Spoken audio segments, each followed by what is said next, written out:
ગુજરાતનો આવાજ।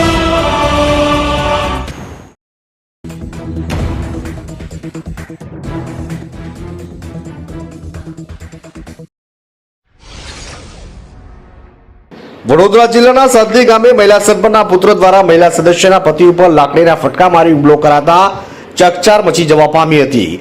સમગ્ર ઘટનાના સીસીટીવી ફૂટેજ સામે આવ્યા।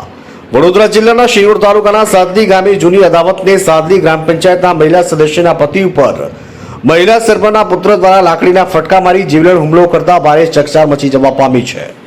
પ્રાપ્ત માહિતી અનુસાર 2 માસ અગાઉ પંચાયતના કામ બાબતે મહિલા સરપંચ મનીષાબેન પટેલના પતિ જયેશ પટેલ તેમજ સાદલી ગ્રામ પંચાયતના મહિલા સદસ્યના પતિ સરફરાઝ નકુમની સાદલી ગ્રામ પંચાયતમાં બવાલ થઈ હતી, જેને પોલીસ ફરિયાદ પણ થવા પામી હતી। મહિલા સદસ્યના પતિ સરફરાઝ નકુમે પોતાના ઘરે નકુમ ફળિયામાં જતા હતા। એ સમય દરમિયાન સાદલી ગ્રામ પંચાયત પાસે મહિલા સરપંચ મનીષાબેન પટેલના પુત્ર દ્વારા મહિલા સદસ્યના પતિ સરફરાઝ નકુમ ઉપર જયમીન પટેલ દ્વારા અચાનક હુમલો કરી લાકડીના 3-4 ફટકા તેમજ લાત મારતા સરફરાઝ નકુમને તાત્કાલિક સાદલીની વિજ્ઞારા હોસ્પિટલ ખાતે ખસેડાયો હતો। ત્યારે સમગ્ર ઘટનાના સીસીટીવી ફૂટેજ સામે આવ્યા છે।